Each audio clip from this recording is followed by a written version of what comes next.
Hi, my name is John, and I'm an addict in recovery. And I was thinking about dealing with anxiety, and like you know, like I've had some bouts. I've had some bouts with anxiety, and they have actually had to give me some type of medication for it. I don't always take it, because I don't like the effects of it. And I ain't trying to I ain't trying to be medicated all the time. I don't really want to deal with that, but I but I do feel anxiety, and like a lot of times, it's usually a feeling like a rushing feeling, and my thoughts get really, like they flood me, and I start thinking about things that I need to do, and you know, like I don't do them fast enough, or you know, like I can't think of just one thing at a time. And usually, I think about like maybe 50 things that I have to do at the same time, and I try, and I get that feeling that I need to do them all at the same time, and you know like the feeling takes over my body, and like I become paralyzed, like I can't really do anything because like I'm being flooded by all these thoughts, and I'm getting this rushing feeling, and I start feeling nervous and a little bit disorientated, and like I'll stand in the middle of the living room trying to figure out whether I should sit down or I should get up, or I should sit down and watch TV, or I should go out the door, or like all these things that come to mind. And I had a situation where like I didn't even know that I was actually, like somebody was gonna take me out to dinner, and they called me up and they told me they were taking me out to dinner, and they told me to get ready. And so, like I went to go take a bath and get ready, and like by the time I got out of the bath, all I remember was getting out of the bath, and the next thing I know is I don't remember anything, like I completely blacked out, because anxiety can take over your body that way, sometimes you don't have any control, and you become completely powerless over you know some of these things, and like I don't even know what brought the anxiety on. Like I still, to this day, I'm still trying to figure out what happened. And like I talk about it, because I put the pieces together because people told me about what happened. Like I went to the hospital, and like I came back, and I don't remember going to the hospital. I don't remember having a conversation with the doctor, the nurse.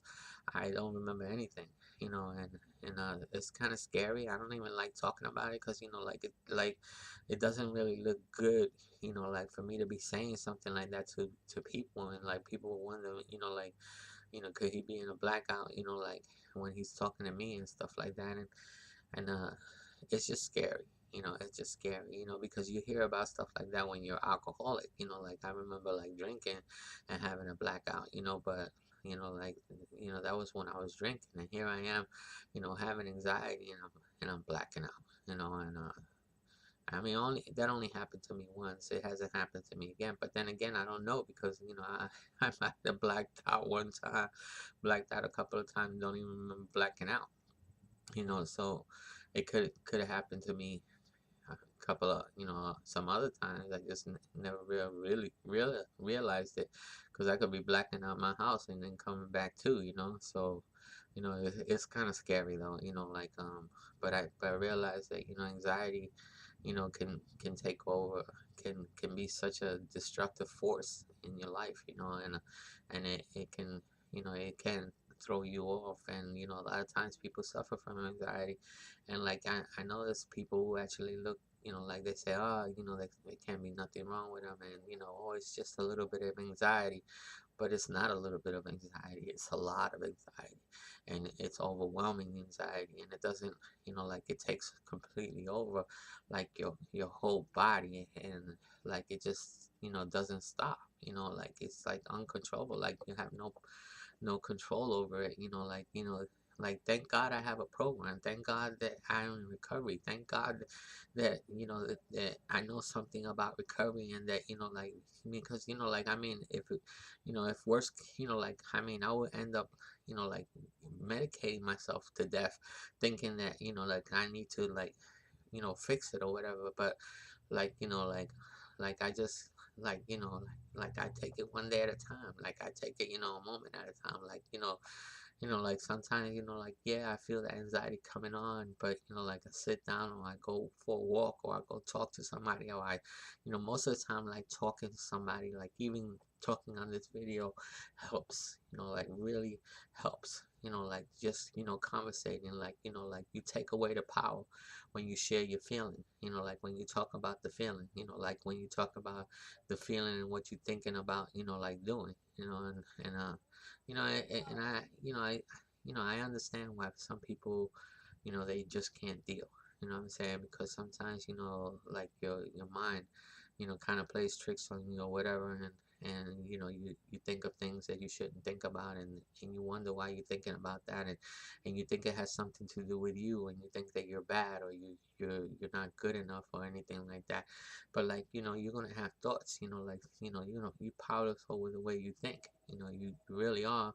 Like especially like if you have a lot of issues from the past, you're gonna end up thinking some things, and if you've been exposed to them, like like if you've been exposed to some really negative situations, and like PTSD, like if you're a person of domestic violence, that you've been beaten in the past, and you've been like if you were exposed to somebody being beaten in the past, like your mother or your father or whatever, you, you that those things are always going to live inside of you. They're always going to be a part of you. Like you're always going to have that to be a part of your mind and the way you think.